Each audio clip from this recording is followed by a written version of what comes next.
Welcome, another edition here of the Decline of Wrestling Civilization. The dancing cult icon Eric Mutter joining me with your Nordique Stuke. How you doing today?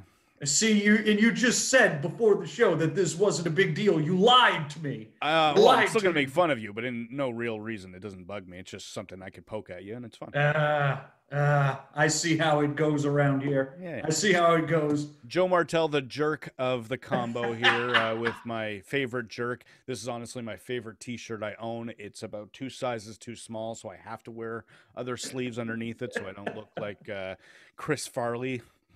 Oh, God. Boy. Oh, God. Yeah, not the most pleasant looking sight without a slong thing. But anyways, Jason joining us. And it's another edition of Decline of Wrestling Civilization on luchacentral.com. And that will bring us into our first main topic where we talked, as soon as the news hit, I believe it was on Friday, that Andrade had asked for his release. We both knew this was going to be the first thing we're going to mention. Unless something major happens in the wrestling world after that. The fact that we're on Lucha Central, it's kind of hard to ignore that the former La Sombra, now known as Andrade and also formerly known as Andrade Almas, has requested his release from the WWE. I don't think either of us were shocked to hear that because we had heard rumors that he's been wanting to leave for, I'll say for years. I think since he walked in the door. Yeah, pretty much. Yeah. Which I am not claiming he has an attitude issue, but I wonder if that could lead to someone believing he has an attitude issue. But even then, the fact that we have Bray Wyatt versus Randy Orton ad nauseum for the second time at WrestleMania looks like attitude issues shouldn't really be holding anyone back from advancement in WWE. If Randy Orton can get where he is after 20 years, then an attitude is not going to hold someone back. Right. But unfortunately, Andrade has not been on TV, I believe, since October. He was drafted into the Smackdown Brown. No, actually, he wasn't even drafted at all. He wasn't. I was getting confused with another person who was off TV since then, Aleister Black, who was drafted to SmackDown, but still has not appeared the whole time either. So basically, something that you've mentioned a couple of times, and in most cases, I don't want to disagree with you. It's more along the lines of, I don't have proof of it, so I don't really want to say. But to me, WWE is hoarding talent with these two main examples. If they are not comfortable letting these guys go when they want their release, then are they afraid that they're actually going to become superstars somewhere else, which is obviously what most people are going to think? And if that's the case, why don't you use them and make them superstars for yourself instead? A great question right there. Yeah.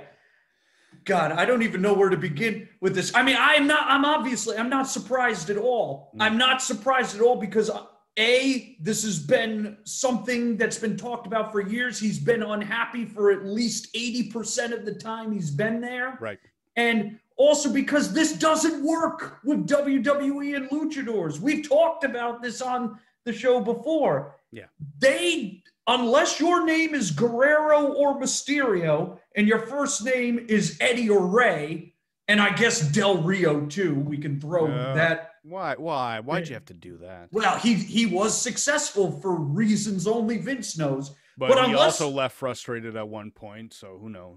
That's true. But unless you're those 3 guys, they don't push luchadors. They didn't push Caristico when he was Sin Cara. They didn't push the other Sin Cara.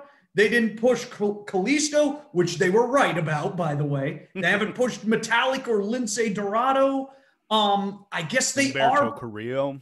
Yeah, Humberto Carrillo. Where even is he? I think he's on the Ricochet show, as you put it last week. Yeah, there you go. Garza Jr., Angel Garza. The only one they're really pushing right now is Santos Escobar, and he's in the safe place, as it were. And we could go through years and years of all the other examples because there's more than those guys right there. So I'm not shocked this didn't work out. I am shocked that he actually decided to go ahead with it because I believe he was always going to be safe with Charlotte there. Charlotte, but like I have heard that he was on the release list last year when all those cuts were made, and he got pulled off because Charlotte vouched for him. So he had a job as long as he wanted. He didn't want it anymore. Well, if he's just going to be sitting at either catering or at home, I'm not quite sure what he's doing. But in the end, he's not on TV, and this isn't the case where they're touring, so he could still get some house show circuits in and still be performing. He's not doing anything. Yeah. And when it comes back to the WWE's history with luchadors, I think when you bring up Rey Mysterio, Alberto Del Rio, and Eddie Guerrero, the main thing that all three of those men have in common, plus with Dominic Mysterio, if it works out, is they're pretty comfortable speaking English. I am not saying that's a reason to let someone go, but I do understand a promotion having some hesitations, trying to figure it out. It's easier to push someone who could speak the main language of the promotion than someone who struggles with it. Right. That said, we've seen Andrade. He gave us the best Johnny Gargano match, and unfortunately, oh my God, while Johnny Gargano has a lot of fans, I don't know if they're fans of our show and as well as fans of Gargano, but he has a lot of fans. No one can ever dispute that the best match Johnny has had was with Andrade, no matter how many rematches he's had with crappy Adam Cole, even the Tommaso Ciampa ones. They were good.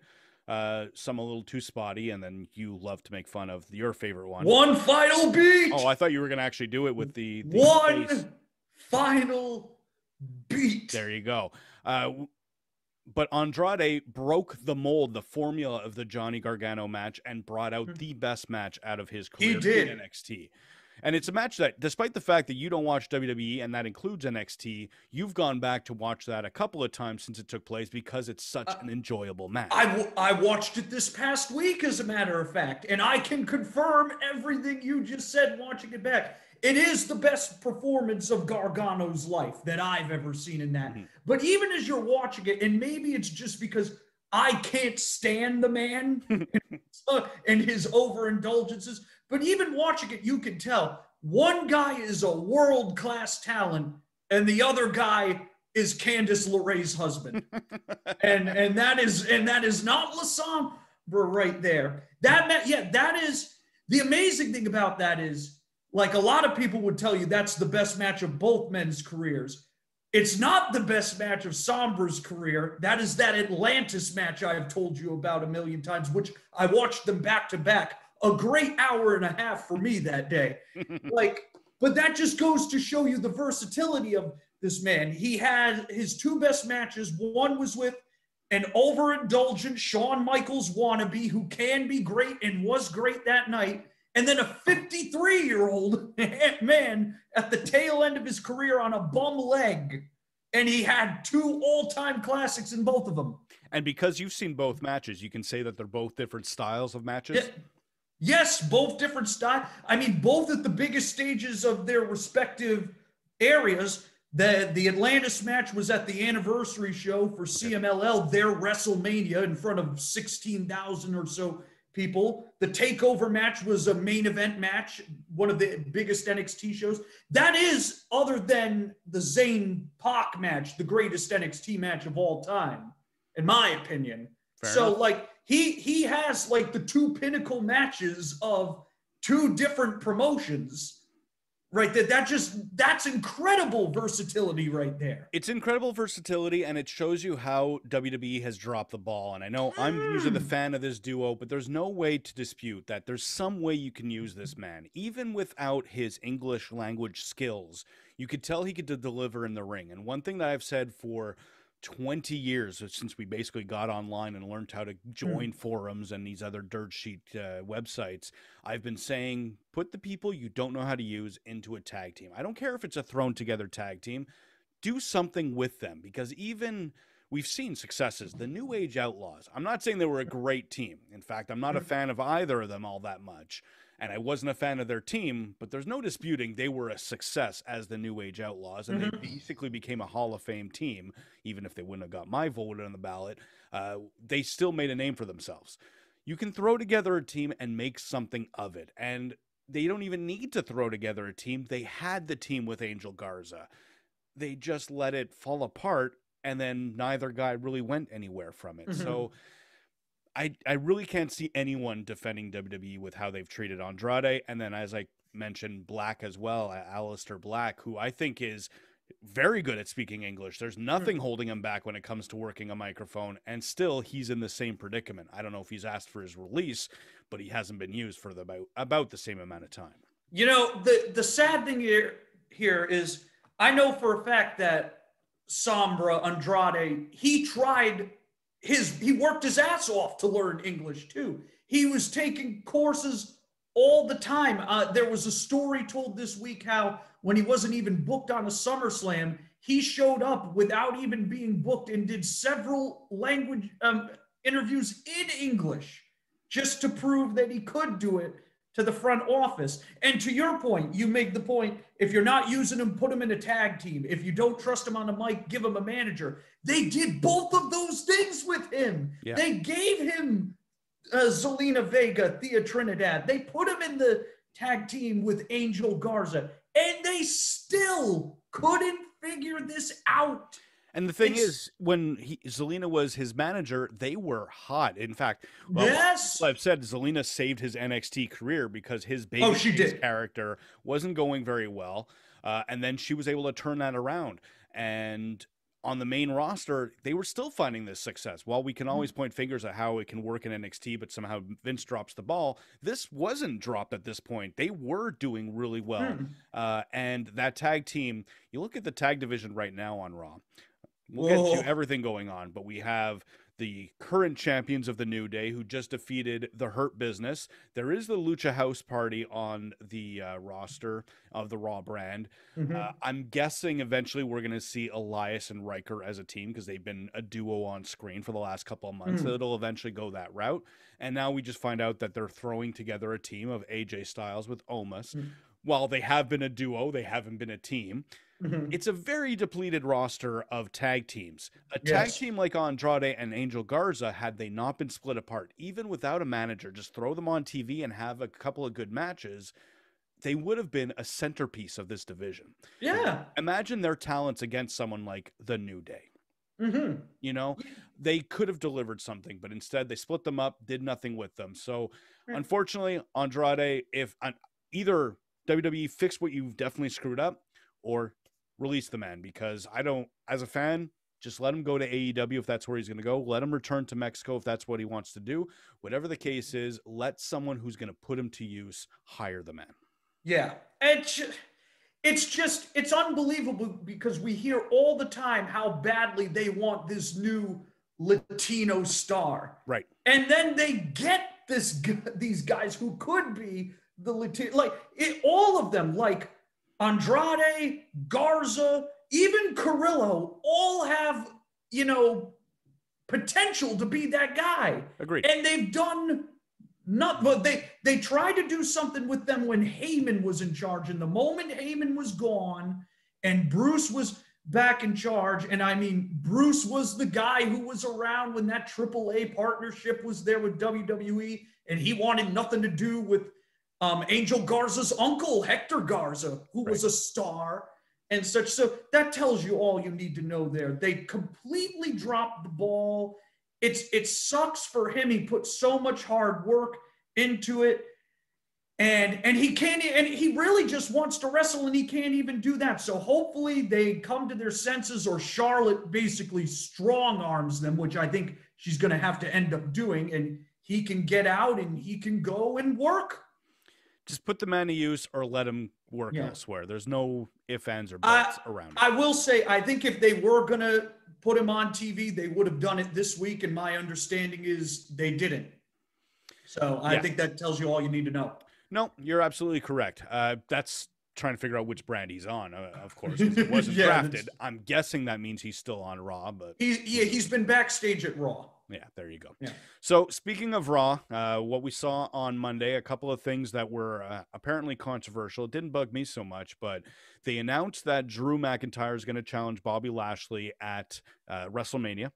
As we thought. As we figured, The issue apparently some people have is the fact that it was just announced. Drew didn't have to win a match against Sheamus this weekend at FastLane. Didn't have to. It was a draw or the no contest that we saw from the no DQ match a week ago.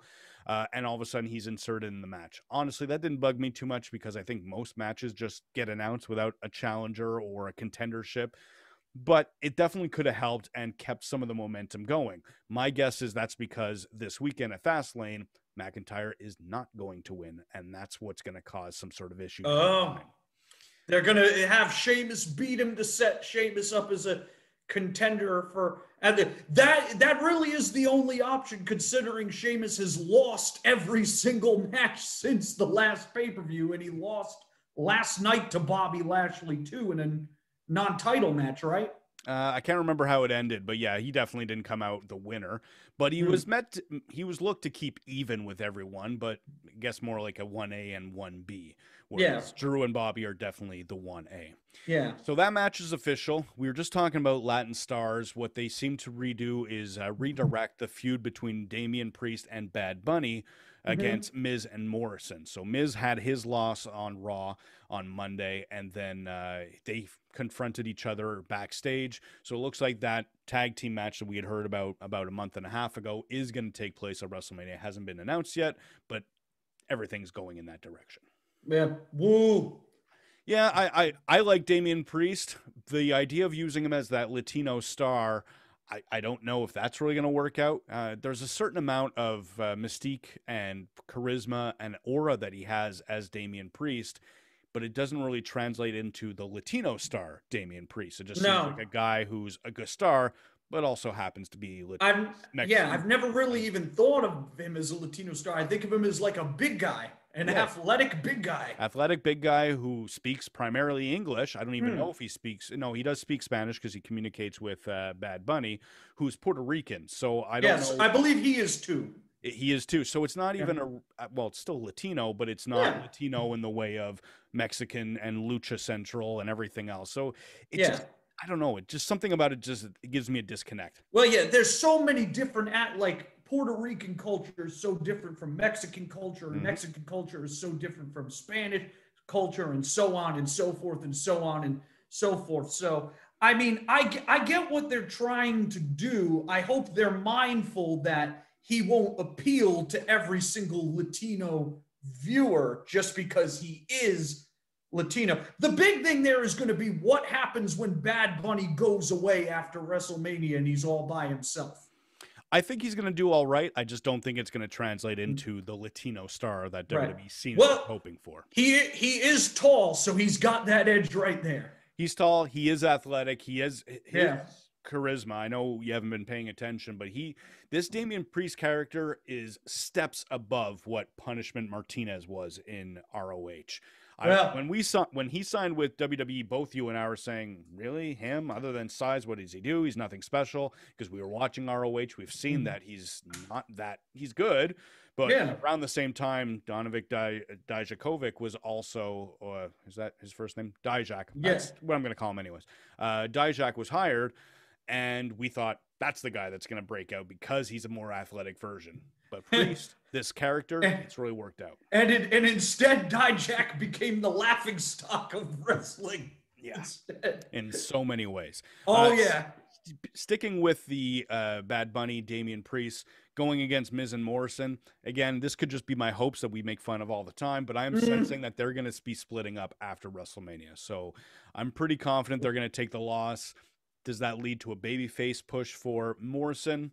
That would be the way I'd go, but there's no way of knowing. Boy, for his sake, I hope they do something. The right thing to do would be to bring Taya up immediately and put her and Johnny together as a power couple and just see where that goes. Am I optimistic about it? No. I don't blame you. Speaking of Taya, I do believe I saw her on NXT last week when the titles changed hands and Shotzi and Ember Moon were celebrating, going backstage, and we're walking through the women. It was just the back of a woman, but it looked like the same blonde hair and build of Taya Valkyrie, so she might have had her NXT debut. What a debut. Yeah, exactly. Very well done. In fact, during that show after Tony Storm had lost, again, our friend Powder, he was asking, well, who's going to challenge Io now? Because we hadn't seen Raquel lose the tag championship at this point. That's a good idea, though. Io Shirai and Taya have history. That was my first guess is, okay, I might be hot-shotting the new talent, but she's also 37 or 38. She's not young. Hot-shot her, it can still work, but we'll see what they do maybe after TakeOver. Right. Sticking back to Raw, we just talked about Sheamus. So if he's going to end up, whether he wins or loses at Fastlane this weekend, where does he go when it comes to WrestleMania? Because I don't think they're going to go in the direction of a triple threat. And he's kind of in the middle of nowhere without any other opponent on that level. So I don't want to say feel bad for the guy, but I feel like there's something missing for one of the more reliable talents over the last year. What's Daniel Bryan doing at WrestleMania? So you're thinking, oh, well, that's funny. Not for a lot of reasons. Anyone who knows their WrestleMania, Daniel Bryan, Sheamus history, very good. I mean, if they're not, Bryan is going to lose to Roman Reigns. So just do that. Like, what was it? The Batista Umaga brand supremacy singles match that everybody thought sucked years ago. Do it with two better workers this time. Yeah, that could work. I wouldn't subscribe to the idea, but it could work out. The other part of it, I've mentioned it before, but with the 2 nights of WrestleMania, maybe they get title matches somehow. We'll see how it goes. Yeah, I don't get the feeling they're going to do that, though. It's hard to tell. I really don't know what they're going to do. They haven't given any hint. It seems to me like compared to previous years, they don't really have a concrete plan. I think it's more that they have a concrete plan, but they're leaving the pieces vague for fans to still feel like it's unpredictable. I'm honestly impressed, but again, I'm the fan, so I enjoy this sort of thing. Right. One thing I wasn't sure about, we'll see how it goes. I did talk about it quickly with the tag team division. The New Day beat the Hurt Business on Raw, and then were confronted out of nowhere by AJ and Omos. I'm interested in this match, but what we've seen of Omos in action, he's not as bad as Giant Gonzalez was, but he's certainly not ready to be an in-ring performer. So I'm a little leery of how that match is going to turn out. I'm just disappointed that Cedric and Shelton Benjamin did such a good job with those titles, and then boop, it's gone, and away you go. Yeah, that I was wondering when the match was booked. I was thinking, how's the tag team division going to move into WrestleMania? And I assumed that the New Day was going to win, and then there'd be a rematch, but maybe like a TLC or some other multi-team match where they would get maybe like the Lucha House Party involved. It wouldn't have been amazing, but I thought that would have been better than just another rematch between New Day and Hurt Business. And then instead we got those two walking out, and it kind of deflated me. I think they can pull it off. There could be something good out of it, but I absolutely agree with you. I'm still wondering what happens with Shelton and Cedric, because they were really delivering. I'll tell you what happens now. They're getting beaten by Drew in a 1-on-2 handicap match on Raw in the next few weeks. Yeah, I can see where you're saying that. Yeah, I can see that one. We talked quickly about Charlotte involved with Andrade. She wasn't on Raw, but who was returning to Raw was Asuka. We weren't really sure what was going to happen with her because there was rumors of a concussion, and there's no way of knowing how quickly someone can recover from one of those. But she did. She cleared protocol. She cleared, and she got involved, and basically beast NXT mode. Asuka made her debut on Raw because she came out dancing. Shayna was all cocky and went to confront her, and then Shayna got her ass whooped by Asuka for the next 5 minutes. It was beautiful. It wasn't a squash, but I think everyone was just caught off guard that Asuka snapped into that old mode and beat the crap out of her. I'm so glad Nia was kept out of the picture she was on commentary and got involved with something else that really wasn't important. I'm already forgetting. But we have beast mode Asuka back. Will that lead into a match with Charlotte?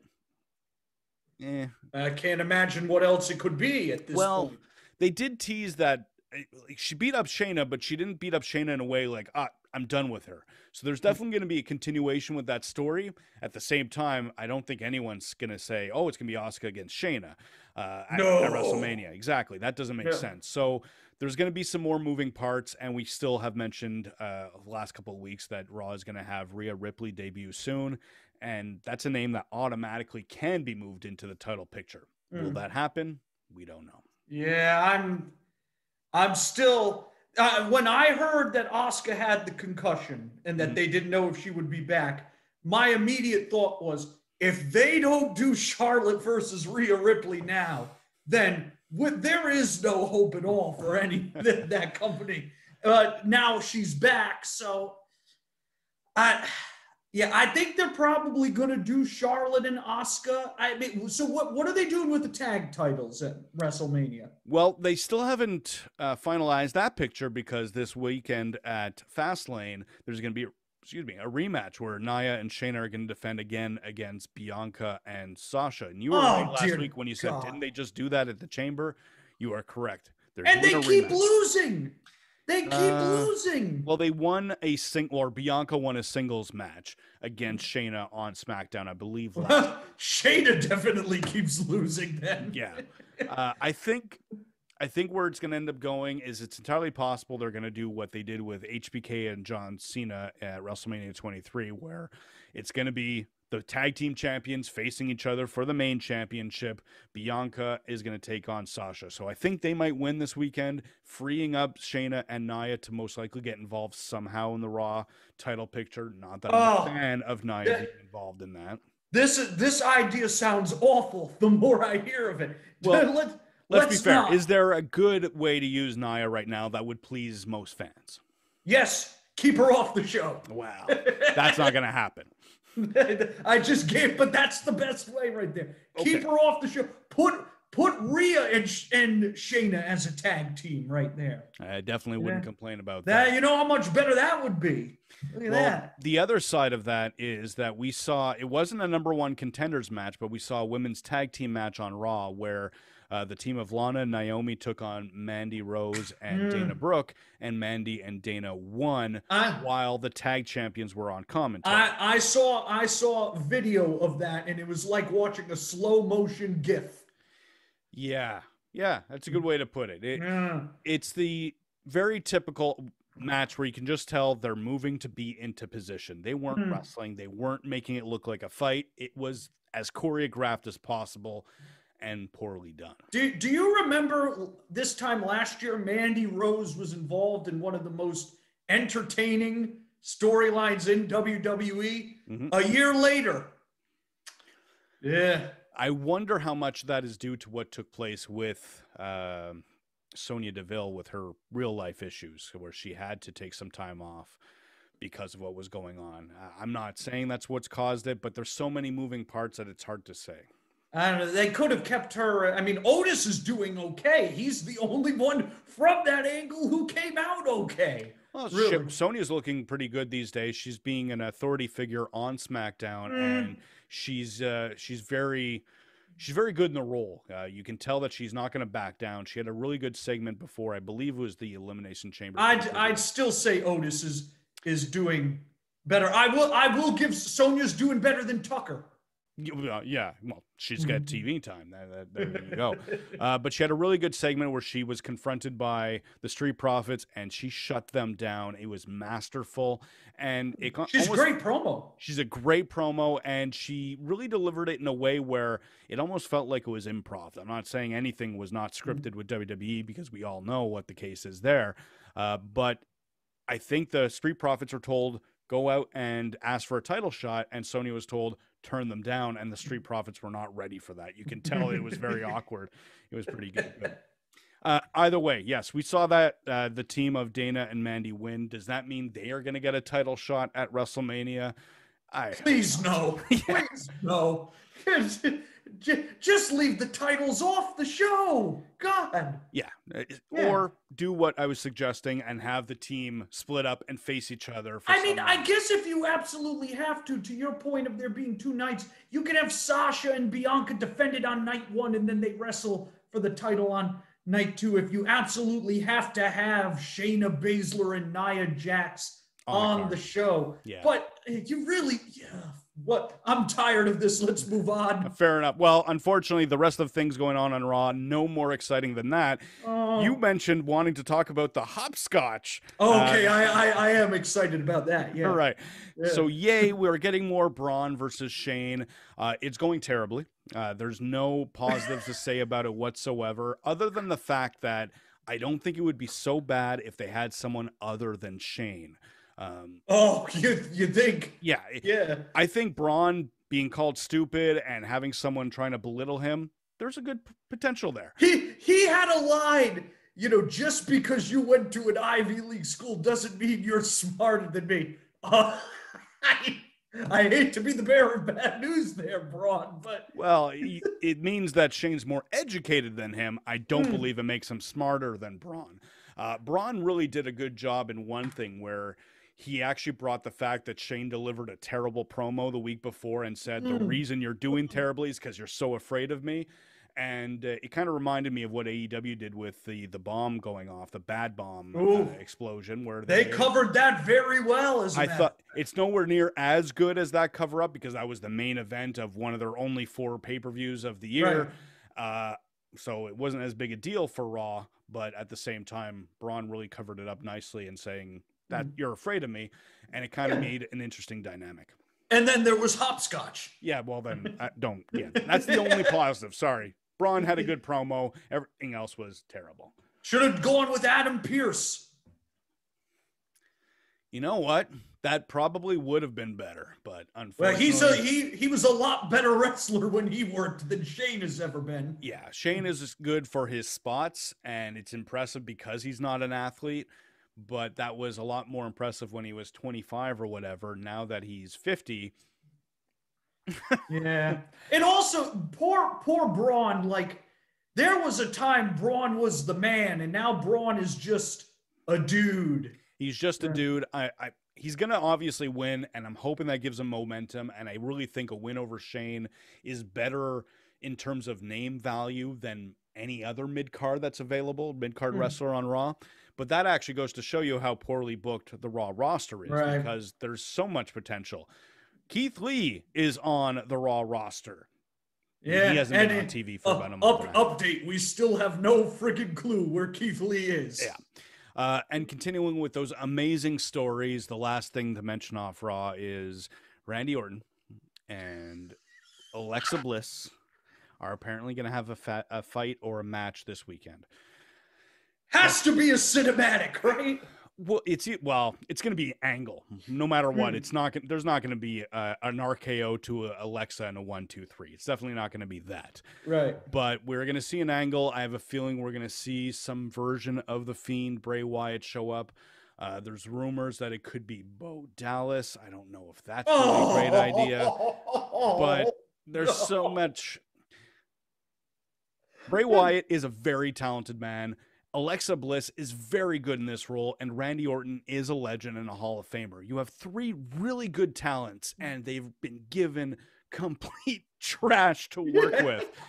And it's too bad because there's a lot of potential. It's the story of Bray and Randy's interactions. It was good at first, and then they took Brody Lee out of the equation, and it's the curse of Brody Lee is what I'm calling this thing. That almost makes it seem like it's his fault, and I don't think that's the case. But the curse of removing Brody Lee, Luke Harper, I'll agree with you there. He's haunting it.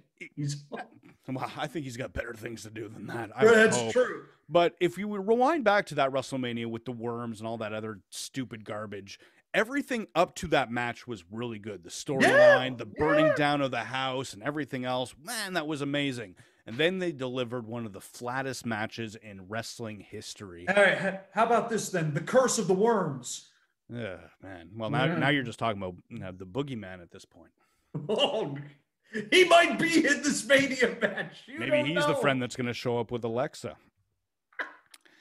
Either way, we see that this weekend at FastLane. We'll get into the full FastLane card in a second. One thing I wanted to mention quickly is a couple of things that took place on SmackDown leading into WrestleMania. Obviously, we're still going to see more Edge versus Roman, but because Daniel Bryan gets the title shot this weekend, there's some other moving parts. We don't know what's going to end up being the end goal by the time they get to WrestleMania. We're all pretty confident it's not going to be Daniel Bryan involved. But where does he go from there? Is he going to fight Sheamus in a brand-for-brand match? Yay. Who is on SmackDown that he could feud with? There's a few people, but it's kind of up in the air because they have the pay-per-view this weekend. For example, go ahead. You know who would be great? Aleister Black. No, I hear he has nothing to do. Imagine Daniel Bryan against Andrade. I did, but then I realized it wasn't going to happen, so I stopped. Also a good combo, though, since they are both on the SmackDown roster. That would be the closest Daniel Bryan gets to his CMLL match right there, too, now that I think of it. Good point. So we don't know what's going to happen with Daniel Bryan. He kind of teased a feud with Sami Zayn, I'm going to say 3 months ago, back before the Royal Rumble, and they never really pulled it off, so maybe they're going to revert back to that. Yeah, you could do that. The only other heel, and I'm not happy to say this, but the only other heel that's available in terms of not being in a story is Sammy's sometimes tag partner, Baron Corbin. Oh.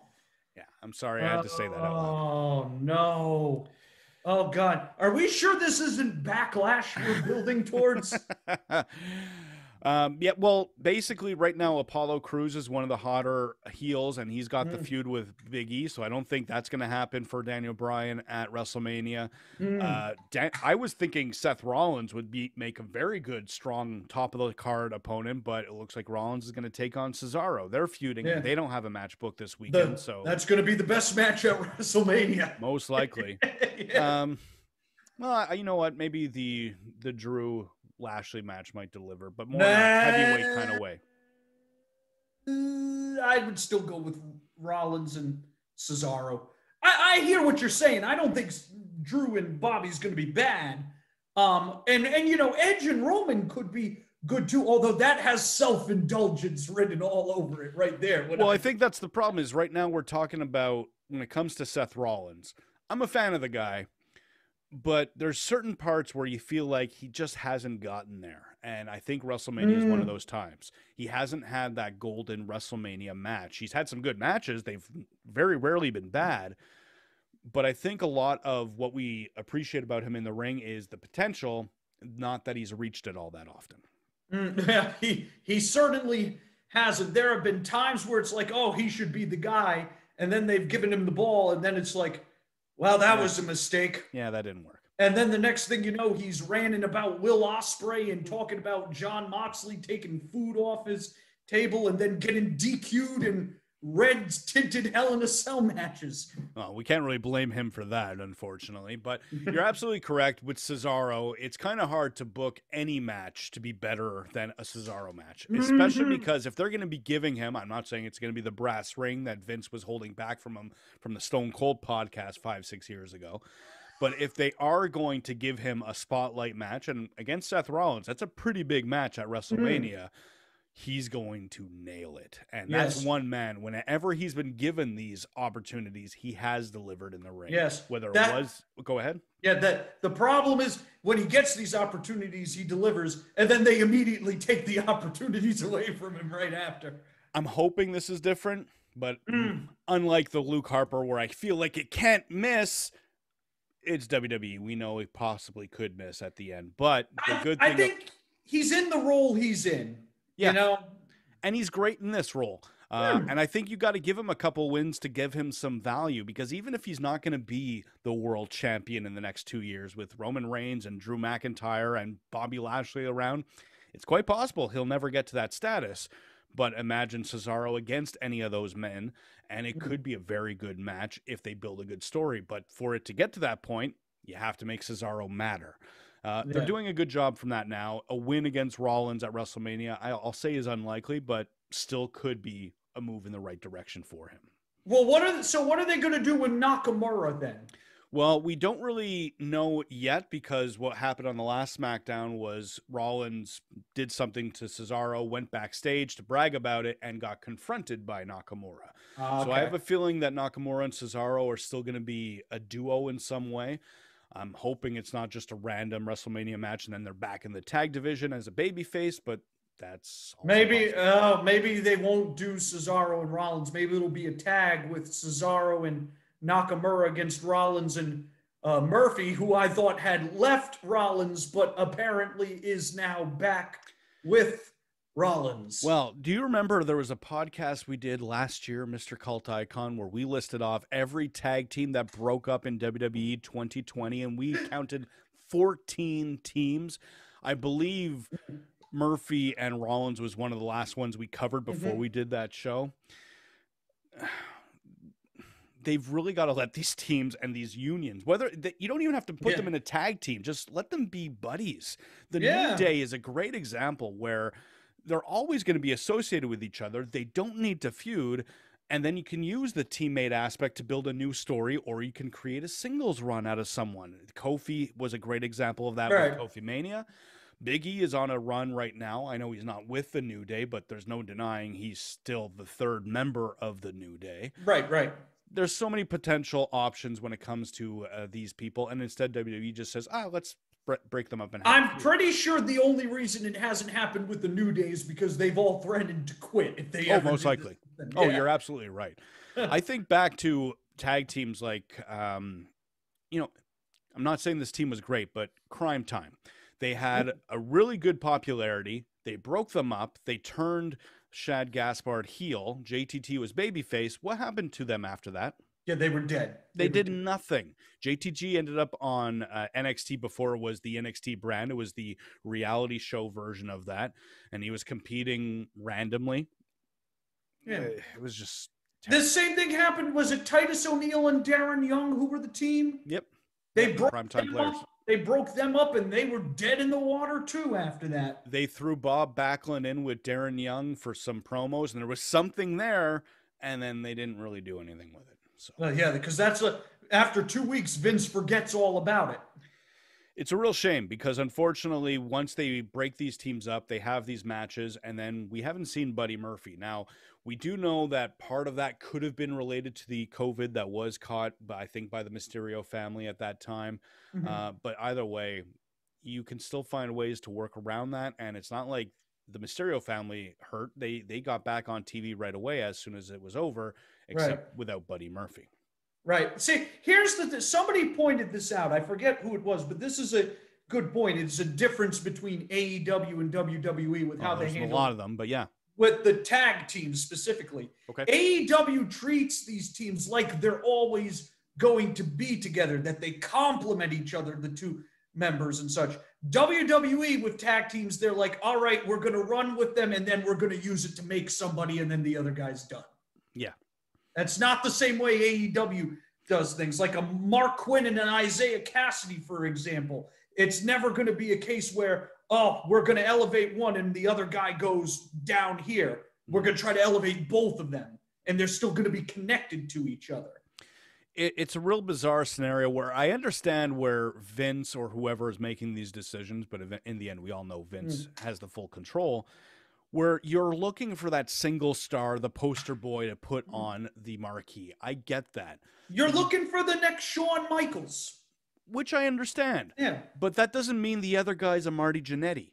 You know, it's Bret Hart and the Anvil, Jim Neidhart. They were an amazing tag team. I'll probably go down and say they were my favorite tag team of all time. Just that very different dynamic. They complemented each other, very similar like what you were saying for AEW, with different approaches. And then they broke up, but you could tell, well, if you're going to push one guy to the forefront, Bret's your guy. It's going to be Bret. But Jim Neidhart wasn't all of a sudden Marty Jannetty. They just didn't know what to do with him. He was still a very talented guy. Unfortunately, WWE has lost track of that. And they really ruined these tag teams and the potential for even as single stars. Because Shad Gaspard, when he was split up from Crime Time, I think everybody could see, okay, Vince sees money in this guy. He's big, he can talk, he's athletic. He might not be the best worker, but there's potential there. Didn't work. They didn't do anything. I don't even think he had a singles match after winning the feud with JTG. I think it's a case. We've seen it with the Daniel Bryan thing where he got over despite them trying to make him lose all the time, and then they started pushing all these baby faces to lose because they thought they would get over, and it didn't work. Right. I think what happened with that Michaels Jannetty thing is that it worked so well that they've just decided to go back to that well over and over and over again. And it really never has worked the same way since then. Yeah. Never has. Well, Sean was such a unique talent at that time. Because first off, if that Rockers breakup happened in 92 or end of 91 into 92, had that happened in 85, Sean would not have been in the main event because He'd be done. He'd be done. There's no way he was going to compare to Macho Man and Andre and obviously Hogan and everyone else. He was the Warrior was the champion by 90. Yeah. So it took Bret Hart to become the babyface champion because all the giants of the WWE 80s had left or were scandaled, involved, whatever the case might have been. And Sean had the opportunity. It was really the perfect timing. You're now forcing timing, and it's never going to be perfect that way. So, unfortunately, you're absolutely correct. Tag teams breaking up. Thankfully, we started this discussion related to Rollins and Buddy Murphy. They're taking on possibly your suggestion against Cesaro and Nakamura. Cesaro and Nakamura have not broken up yet, and I add yet to that for a very particular reason. That is true, which means they'll be breaking up at WrestleMania now that you've said that. Yeah, they'll have a confrontation at whatever the Backlash pay-per-view will be after that. Right. I think it's Extreme Rules or what. It doesn't matter. Speaking of pay-per-view, we have FastLane this Sunday. I'm not going to say it's a great card, but there are some potential good matches. Obviously, I think when we were talking about what's going to be the best match of WrestleMania, I think we'll both agree what the best match will be at FastLane. Roman Reigns against Daniel Bryan. They had an amazing banger of a match, I think 4 or 5 years ago at a FastLane pay-per-view. 6 years ago, 2015. Yep. Amazing match. Easily Roman's best match. You know, ever. I want to say ever. I'm having a hard time saying anyone else. I can't think of a better match right now. It's the best match he's ever had in his life. And he's a talented guy. There's no denying Roman could go. But you got to credit Daniel Bryan for that one. Yes. Big E is going to take on Apollo Crews for the IC title. The Apollo Crews heel turn and African Prince gimmick, I'm very conflicted about it. I'm enjoying it because you're not the only one. Obviously, Crews is very good in this role. He's delivering a weird African accent that I'm not quite sure about, but other than that, he's actually very comfortable in the role. He's developed as a heel. He's got the good mannerisms and facials for that.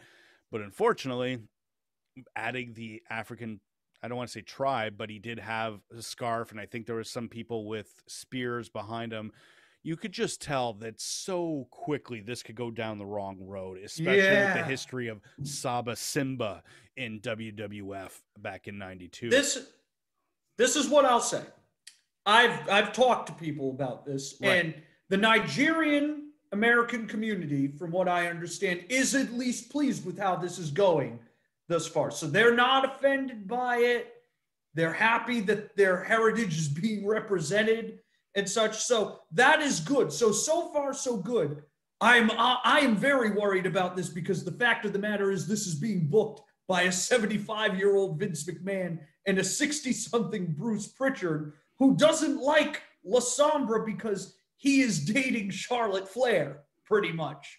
So that is among the reasons I have heard. So, and Bruce has had opinions that would not shock anybody if they had heard him before. So they might shock me, but because I'm hoping, I expect the best out of people. I don't want to hear about people being racist. I like to really think that it's more about insensitivity than actual racism.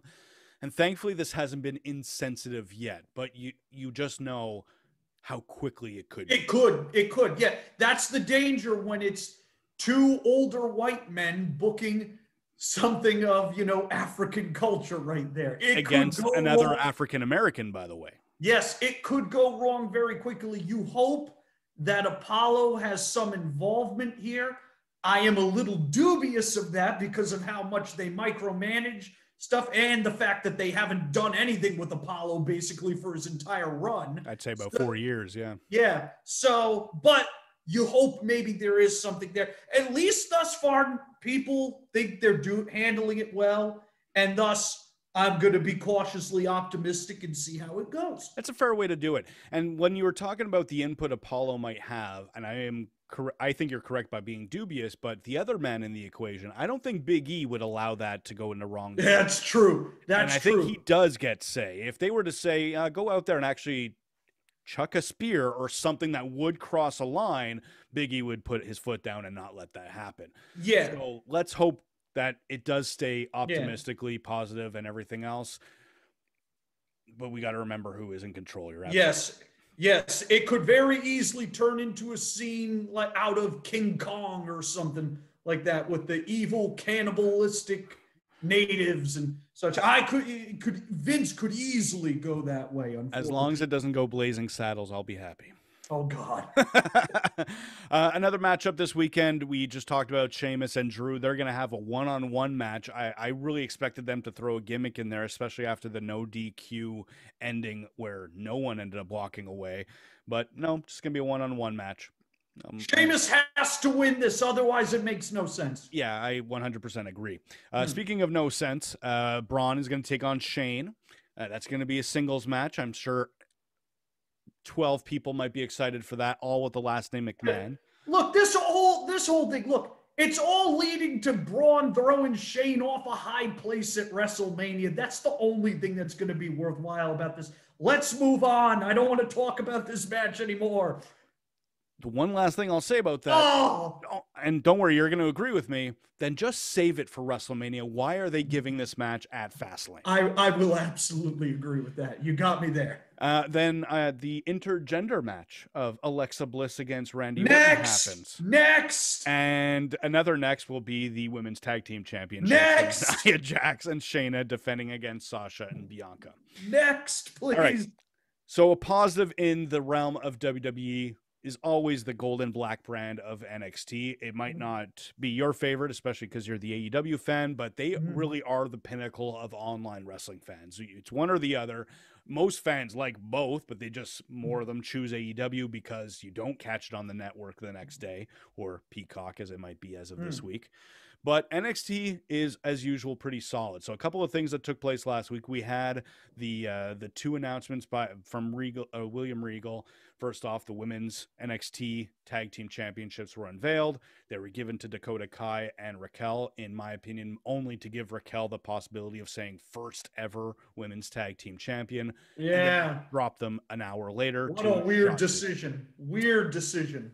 I think it's harmless in the end, but the fact that she can still say, Raquel in particular can say, I was the first ever, I don't think it's going to matter much 3 years from now, but for the next year, she can use that to help momentum. It'd be like the Jericho, I beat The Rock in Austin in one night. Honestly, that's a fair comparison.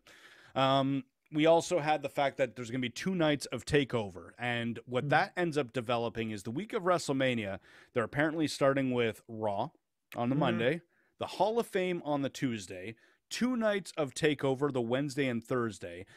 Friday is going to be SmackDown, and then the 2 nights of WrestleMania, Saturday and Sunday, with Raw again on Monday. 9 days straight of WWE. Oh my God. You didn't realize that, did you? Oh my God. Sorry, that's 8 days. 9 days would be if NXT does move to Tuesdays.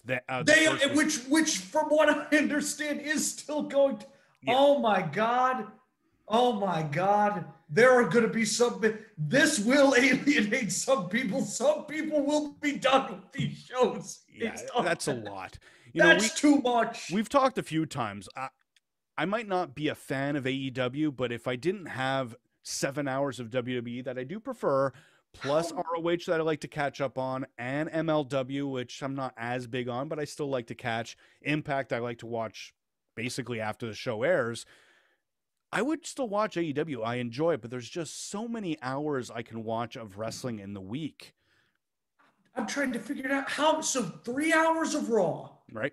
Probably 2 hours of the Hall of Fame.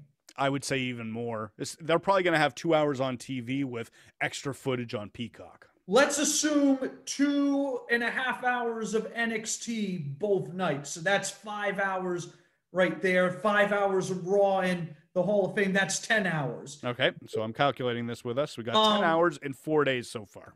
2 hours from SmackDown. So that's 3.5 hours for night 1 of Mania. So that's And that might be conservative. We might actually be seeing 4 hours each night. All right, then let's go to 4. So that's 8 hours right there. We're up to 20. 20. Then a 3-hour Raw, that's 23. And then a 2-hour, and because they're going to do it over on 10-minute NXT, that is... At 25 hours, if they do everything 9 That days is in a full day. It is a full day's work. That is too much. Vince, you've lost it. Calm the hell down. Oh my God. They better hope all these shows are the 2 greatest Raws of all time, the greatest SmackDown of all time, the greatest TakeOver of all time. And they're still trying to figure out what they're going to do for fans for other shows. We know that that's going to happen at WrestleMania. I don't know if they're going to get it ready in time for Raw, but it's kind of going to be deflating if they do have that excitement, that energy for WrestleMania for Saturday and Sunday, and then they're back to the Thunderdome, wherever it might be. I can't recall when it's done at the Tropicana Field. Yeah, they're going to move to the other arena. The Sundome or something, one of the university arenas. And by the way, I looked it up quickly this week. It looks like a beautiful arena, but it's less than a quarter of the size of Tropicana Field. Yeah, but the Trop is too big for what they're going for anyway, so. Probably. I think it's convenient so they can move things around very easily, and it'll be a lot tighter in an arena instead of a stadium. Either way, I don't know what's going on. It's mind-boggling to imagine that much wrestling in 1 week. I am definitely not going to catch all of it. I would hope not. No, I don't think I've watched the Hall of Fame in about 10 years, and they're always good. But that's just too much. Yeah, it's too much. You can cut that one out. So before we go into AEW, what is the takeover plan? There's no match booked, but here are the feuds that are pretty obviously going for there. First off, as we saw at the end of NXT last week, Adam Cole did not win the title from Finn Balor, and Kyle O'Reilly made his return. So we're going to get that ROH rematch. They're doing it already. They are. That's a mistake. I'm going to disagree only because I think if anyone's going to get Adam Cole to deliver a match outside of that Adam Cole formula, very similar to the Johnny Gargano with Andrade one, current Kyle O'Reilly might be able to do it. That's not the problem. It's too soon is the problem. Oh, yeah, I would agree. The problem is this should have been at the next takeover. This should have been Adam Cole and Roderick Strong right here. And O'Reilly comes back after that match. That should have headlined the first night. O'Reilly comes back at the end. You set that up for the next takeover, not this one. It's too soon. I can agree with that. Time to breathe. That's a misstep on NXT part that we're not really used to. Usually they're pretty good at letting things breathe. And that I could agree. This one does not fit that formula. Very shameful. So we got that. And then the other ending to that match was that Karrion Kross came and confronted Finn Balor. So I'm pretty sure that's going to be the title match for one of the nights of TakeOver. I mean, I guess they kind of have to do it. I have no interest in that match. I'm excited for it, but because I've enjoyed this Karrion Kross character and I've enjoyed Kross over the last few years. But it's definitely going to be the least exciting matchup that we've seen Balor have because his stuff with Dunn and O'Reilly twice has been pretty good. I barely watched the Cole one. So if it was good, you're not asking the right person. I didn't. Well, and what's the women's situation? Well, after Raquel dropped the title, Io came and confronted her directly and said, I want you next. So it looks like Io and Raquel is going to be the women's title match, which I am definitely all for. I don't really know anything about Raquel Gonzalez, so I can't.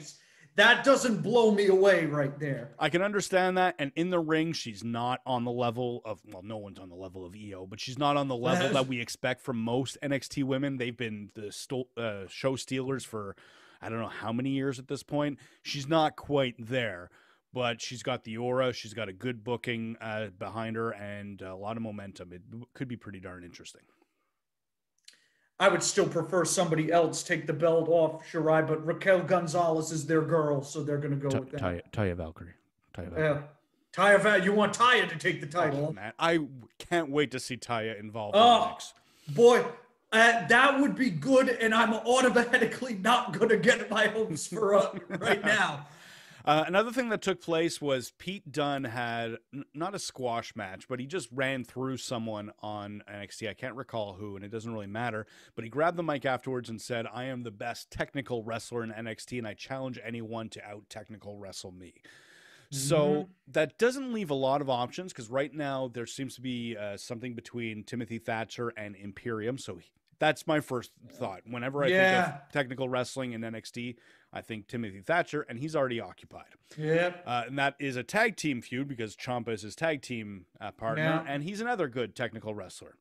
So a name you just brought up might be the one that confronts him. Roderick Strong is another option for a technical wrestler. It's unfortunately not the story that we were excited for with the breakup of the UE, though. Yeah, Roderick Strong being like, "Man, Adam Cole attacked me and kicked me out of the group. I'm a feud with Pete Dunne." It makes no sense. They have history, because Dunne was turned on by, not turned on, let me rephrase that again. Roderick Strong turned on Pete Dunne to join the UE. So there is history there, but unfortunately they haven't brought it up at all, and this is not the right time to do it anyways. No, it's not the right time. You can't do an angle like that and then put Roderick Strong with the guy over on the other side. Yeah. It's just, this is bizarre here. So the only other name that I could think of, and it doesn't make much sense, and it's not that credible, and he's not even on NXT, but Drew Gulak has not been doing much on Raw other than chasing Bad Bunny for the title, for the 24/7 title. He might move to NXT and therefore could be a force in a technical way. That would be a good match. I don't see that happening, but it's an option. Well, they have signed several people, haven't they? They have been pushing Tyler Rust, or Rust. Ain't gonna be him. No, exactly. Who else did they? It's not going to be Blake Christian or Alex Zane, because those guys are flyers. They're not going to do that with Pete Dunne. No. Maybe Walter's coming in or something. Walter is being involved in this Imperium feud with Thatcher and Ciampa. We don't know how, but I don't know. Maybe there's somebody else.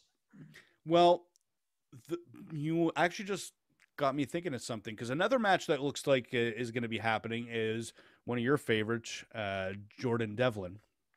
He's going to come and confront Santos Escobar. I swear, if he beats Phantasma after what he was, it's going to happen. It's going to happen too. Let's move on. I don't want to talk about that anymore. I'm getting hot. Well, thankfully, all I'm trying to say there with that matchup is that if they are inviting some NXT UK talents to take over, then you have a lot more options, like a Tyler Bate rematch. Not that I want that personally, but A-Kid. I don't know who else might be. I haven't watched any NXT UK in a while. Get Ben Carter's ass over there.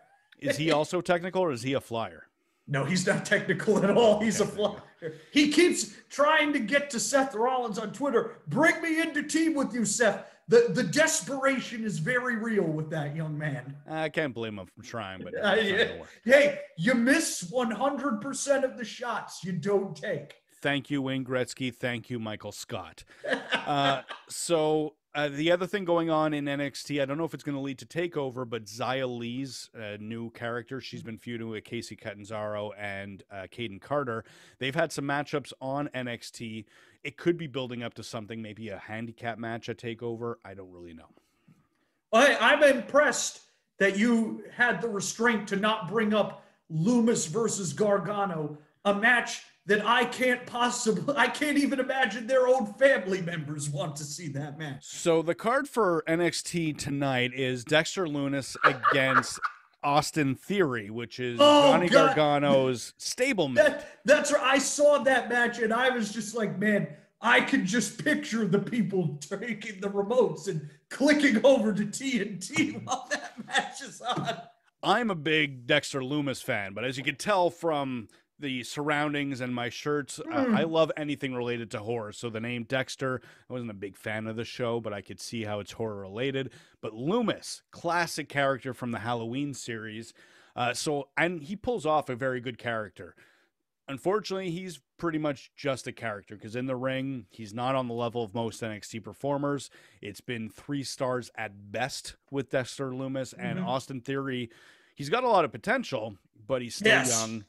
I don't want to say green, but he's just not ready for a spotlight like this. Yeah, he has future star potential. Of course, like Devlin, he also has some allegations hanging over him. Maybe they're going to put Devlin, Theory, and Velveteen Dream together as the accused or something. Wow.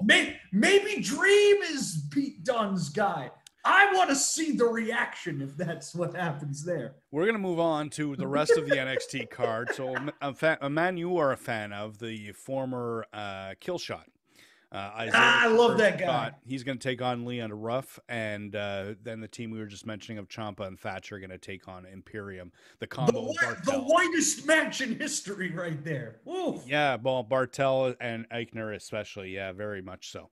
So that is NXT, but let's switch over to... Go ahead. We should point out that there have been rumors about another outbreak in NXT too. So for people who are watching this and don't follow the news, don't be shocked if the card changes tomorrow. Yeah, we're not sure who's affected or how it might affect plans over the next couple of weeks, but there was an outbreak. There's talks of it being the ring crew, but that the cards had to change. So it definitely it sounds like I sound only it can only happen in NXT. They finally promote many matches on the show, and then none of them can happen anyway because of other circumstances. Yeah. So switching over to AEW, last week on Dynamite, we saw the mic debut of Christian, and he basically ended up confronted by Kenny Omega. So it looks like that's going to be a match down the line. What are your thoughts on that? I thought that was too soon right there too. Speaking of it's too soon. I don't have a problem with them doing the match. I think it's actually going to be pretty great, but of course. Yeah, I thought it was a little too soon to go with that. I think maybe you would want a couple months build.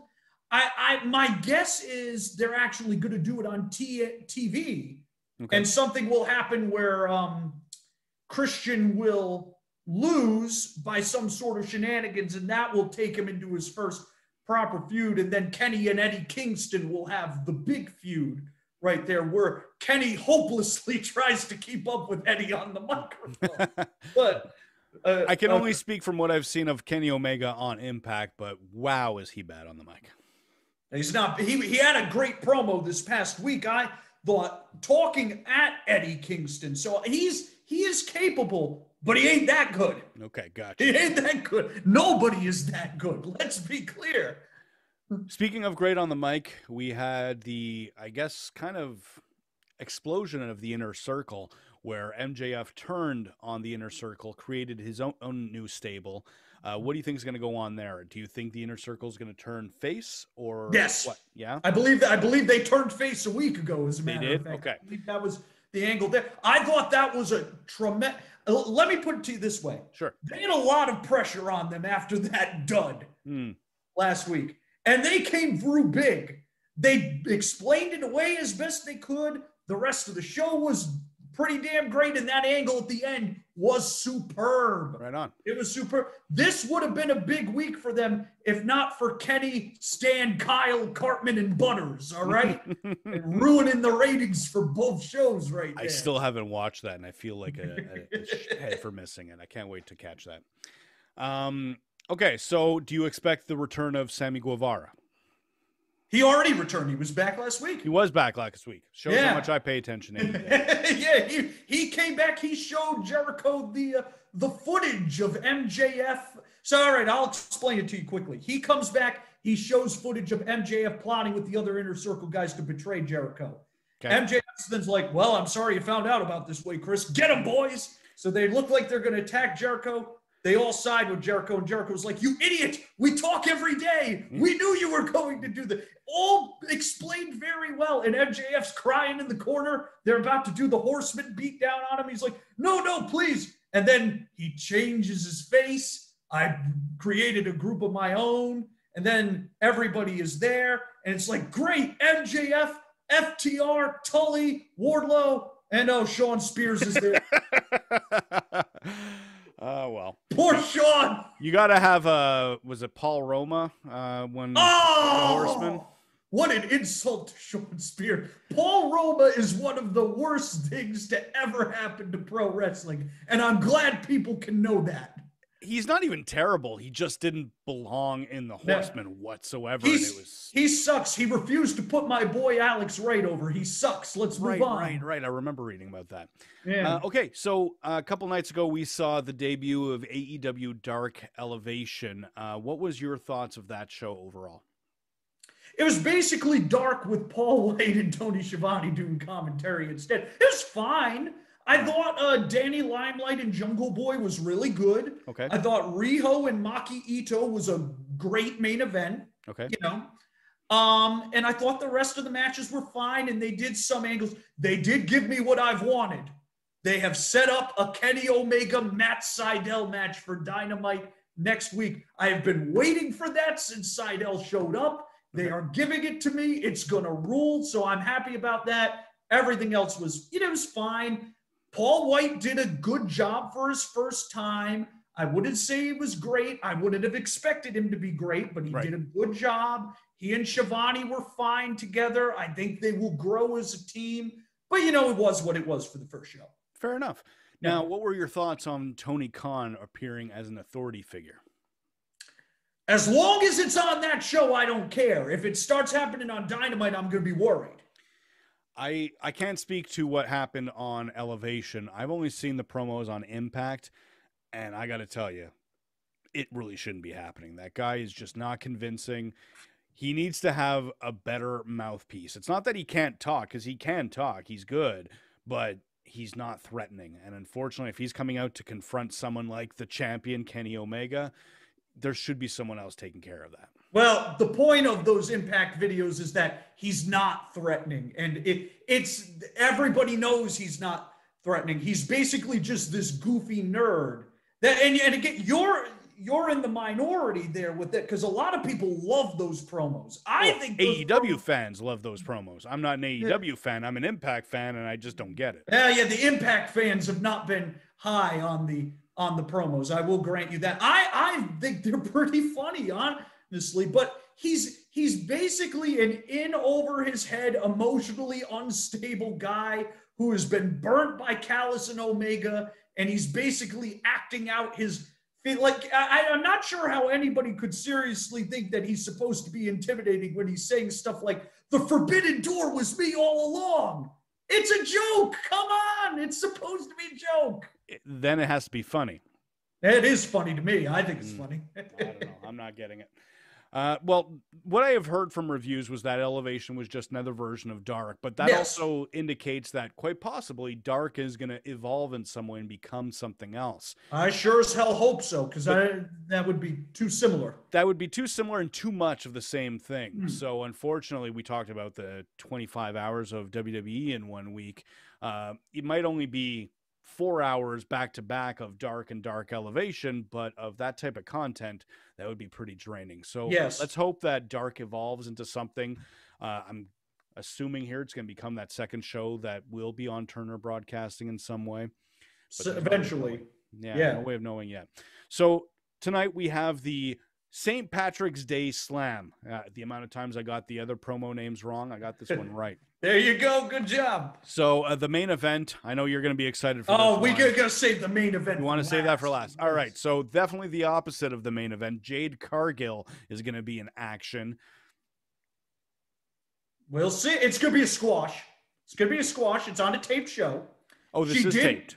Yeah, this is a taped show. Gotcha. This was taped last week. I know all the results to this show except for one match, but I'm not going to reveal it to the good people. Don't spoil it for anyone else. So, but no, this was a taped show, so this is going to be a squash match. It'll be fine. She looked good in that Shaq match. So, and they're going to protect her and everything here. It'll be short. She'll dominate. She'll win. I haven't heard too many people say she was good. Do you mean she belonged? She was fine? She was average? Yeah, she was not terrible by any stretch of the imagination. She was not Jackie Gata. Okay.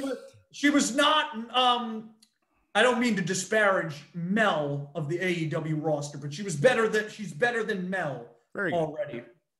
A match that I would be excited for if it was booked by any other promotion. Cody Rhodes is going to take on the former Pentagon, Penta El Zero Miedo. I can't even pronounce it properly. You got it. You got it. That one must be pretty exciting. Yes. This is all set up because Pentagon cut a promo last week that was translated by the Spanish announcer. I'm sure Vince watched that and was like, oh, I can't believe they're doing that, as he was declining La Sombra's release. And Pentagon, what did he say? He was like, if I had gotten more time with you in the ladder match, I would have broken your arm so you wouldn't have been able to hold your baby girl. Great line. Cody gets hot. Great brawl. Sets up the match. I think it's going to be very good. I believe in the Lord of Lucha Libre, as he's now calling himself. That works for me because honestly, Pentagon was my favorite aspect of Lucha Underground, so I'm excited to Speaking of Lucha Underground, breaking news, I can confirm a new match on the show that Tony Khan promoted on the Impact promo. Phoenix versus Angelico. Yeah. There you go. Yeah, that's a reunion match right there. Did they ever confront each other on Lucha Underground, as far as you remember? In a trios match, I believe. Match? Okay. Yeah. Another match not related to Lucha Underground, as far as I can recall, but Eddie Kingston is going to team up with Jon Moxley, and they're going to take on the Good Brothers. Yep. It's those are three matches. The two that we mentioned, and the third that we skipped over because it's the main event. But all those other two matches we just mentioned, other than the Jade Cargill one, could be main events of a very solid Dynamite. So this is a pretty stacked card. Yes, and yet none of them are the main event. No, that's true. They have another match that was booked, and I'm trying to figure out what the combo is, because what I read was Jurassic Express and Bear Country. So does that mean all five, therefore the three members of Jurassic? Marco, Luchasaurus, Jungle Boy, Bronson, and Boulder. Very good. Yeah. So they're going to take on, now it makes more sense now that I'm reading this, the Butcher and the Blade, Private Party, and Matt Hardy. Yes. So a good 5-on-5 match. I would have honestly preferred it have been a 4-on-4 so I didn't have to watch Matt Hardy wrestle, but it is what it is. Well, if you're going to put him in a match, a tag team of 5 people probably hides his flaws as best as possible.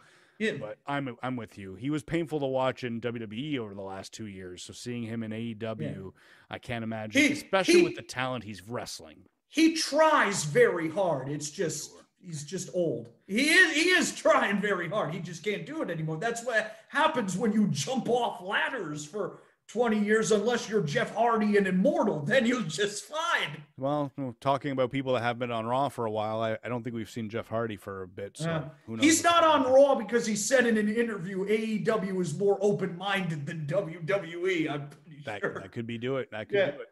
And all that is left, according to the match cards I've seen, is the main event.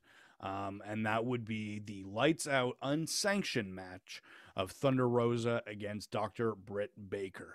Is this the match that you don't know the spoiler result of? Yes. Okay. This is the only one. I do not know the result of this match, and I'm very happy about it because this is, look, obviously this is the biggest match on the show. You know, because it's the first women's main event in Dynamite history. Quite frankly, I'm not giving them a cookie for that. I expect them to do this at some point. If I didn't, that would reflect very badly on them right there. The women should be main eventing in this day and age on Dynamite if it calls for it, and the situation calls for it here. So my question here is, does it in kayfabe deflate it because it's an unsanctioned main event? No. In fact, I think that actually helps this because it leads to so many possibilities because it doesn't count. So Thunder Rosa, if it counted, Britt Baker would probably have to win this match. And that would be problematic because Britt has won every match these two have basically been involved in. So it's time for Thunder Rosa to get her revenge, but Britt is going after the title after this. I'm fairly certain. I've been certain about that for months and I've been wrong, but I'm fairly certain to get here. Fair enough. But with it being unsanctioned, Thunder Rosa can win this match. It doesn't count against the records. Britt can then become #1 contender, beat Sheeta for the title, and then, like if Sheamus beats Drew Sunday, you have a built-in challenger immediately for Britt Baker coming off this with an opponent who she's had great matches with. And I can tell you this, I have heard that this match is incredible. I have no doubt that AEW fans who would spoil the results will say AEW matches were incredible. But at the same time, even of the perspective of someone who is not an AEW fan, it's kind of hard to perceive these two from delivering a flunker. They're both very talented women, and I have no doubt that it's going to be. They had a really good match in normal circumstances when they wrestled the first time. And obviously, Britt, I wouldn't say Britt is a great worker, but she's so much better than she was this time last year. She's more than capable of having a great match. Thunder Rosa is, what were you going to say here? You want to say something? Is she getting lessons from Adam Cole? No. Oh, God, no. She's a much more cerebral worker than Adam Cole. I would say she's a better worker than Adam Cole, but I would say you are a better worker than Adam Cole, so I am unqualified here. Oh, God, don't do that. Gutsy McGee. Yeah. I would say Jackie Gita, but I can't go don't go that far. Adam Cole does what he does really well. It's just too bad he does this one thing, and it's very limited. He is very good at being bad. We both agree there. So are we in a lot of ways. That's true. That's true. Related to AEW, last weekend was the Impact Sacrifice show. I heard that main event was great. Great. It was amazing. I was very happy with that. It was the result we expected because we knew that the winner was going to end up facing Kenny Omega down the line, but it is now official. Rich Swann versus Kenny Omega at the Rebellion pay-per-view takes place April 24th. Unfortunately, as the Impact fan, I'm expecting the title to leave Impact basically at this point. Because it has to. Pretty much. It totally makes sense for the story. It's just too bad because I don't care about Kenny Omega in this result. I don't know. I just wish it was something else. You have to remember, presumably it's all building to somebody getting a huge rub, and it will help Impact going forward. Now, obviously, who knows, maybe something goes wrong, but that's obviously the plan, and that is a good thing. They need to develop a top star. As much as I like Rich Swann, he was not that guy going forward. I'm not even sure Moose is that guy going forward. Now, he could be, especially, he has gotten a lot better really quickly out of nowhere here. He's great. He's more of a character worker in general, but he did have that pretty classic match with Rich Swann last week. Oh no, he's become a total package. Recently, I know he's got some outside of the ring baggage, but in the ring, he's money. So to me, he could be the guy. I mean, Ace Austin could be the guy. I know he won the X Division title. We always talk up Willie Mack. Maybe he could be the guy. Maybe it's somebody else. Yeah. The fact that Kenny Omega is going to be the heel in this role, obviously he is in AEW, but he especially is in Impact. You'd have to make that Impact conqueror be a babyface. And unfortunately, everyone you've mentioned, except for Rich Swann, is a heel. That could change by the time this match takes place. Yeah, you could turn somebody. We can, but considering that let's take a look at the roster right now of babyfaces. Unfortunately, not a lot that I would move forward with, but what I expect to be a name chosen. Trey Miguel has been on a hot streak. I am not a fan, but he's that type of wrestler. It's the type of guy that they're trying to push. And then another name is, I'm already drawing a blank. One I am a fan of, but Josh Alexander. I don't think he's going to be the guy, but he's getting some momentum on as a babyface on the. It could be. You could turn Chris Bay. I could see that. He's great. So I could see that they have options there and they have time. He's not good. Kenny's not dropping that title if he wins it until the fall. They have time there to build up a new star, which I hope they're going to do. This is, maybe if you're not a fan of Omega, in the moment it's going to be like, really? But in the long run, it should wind up being great for everybody, provided that everybody follows through with the plan. Hey, maybe it'll be Taurus now that I think of it. Yeah, Black That Taurus. would be. I love that guy. That would be great. He is an unbelievable performer. He's been pretty solid on Impact. I've enjoyed his stuff. I don't see him being the guy in this role, but I could definitely see why you're a fan.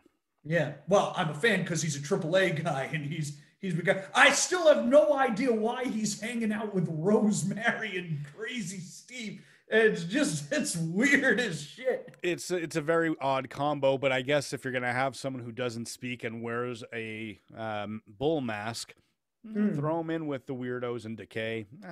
I guess it kind of works. He is easily the best worker in that group right there. I like Crazy Steve, but he's not a great worker. And Rosemary, unfortunately, is not what she wants. Crazy Steve is legally blind, though. So that gives Taurus the edge right there. Although it is impressive that Steve is that good. He's very, very good for the fact that he's blind. Yeah. And on that note, is there anything going on in the world of Lucha or Lucha Central that you'd like to highlight right now? We're going to be storming the breaches. We're getting Sombra out of there. And besides that, that's it. And on that note, we will wrap things up. So enjoy FastLane this weekend if you are a WWE fan. Enjoy St. Patrick's Day Slam tonight on Got TNT. it right again. Yes, though I had to read my script. We've got NXT with a card that might change. We don't really know. And then 9 days of WWE coming up at the end of the month, beginning of April. Also, I'm not excited for that. Bloodsport that weekend. Watch The Collective instead, people. Watch Nick Gage versus Ricky Shane Page. There you go. I'm not going to agree with you on that one, but I will agree there's lots of wrestling going on. Give something else a shot. ROH has their 19th anniversary coming up. Impact is going to have, I think, a Hardcore Justice that's going to be booked against WrestleMania one of those nights. There's going to be a lot of wrestling. You have a lot of options. I might prefer WWE over a lot of them, but they are not the center of the wrestling universe. Always keep an eye on everything else going on. If you're not enjoying something, switch the channel. Don't bum yourself out watching something you don't like. I cannot not. If I nodded my head anymore, I'd turn into my Batman bobblehead doll. Yeah. And on that note, we will sign off. Thank you very much, Eric Mutter, the cult icon, Nordique's hat douche, for joining me again this week. Just the hat part. We're gonna wrestle at WrestleMania if you keep insulting my hat right there. Pay me, Vince. I'm a better worker than Adam Cole, apparently. Vince, I will work WrestleMania if you give Sombra his release. How about that? What does he care? Hey, that guy. I'm trying to get my man out here. And I'm trying to get out so we can hang out for the rest of the day. So enjoy your Wednesday, everybody at Lucha Central. Thank you very much, Eric, and I'll see you next week. Bye, everybody.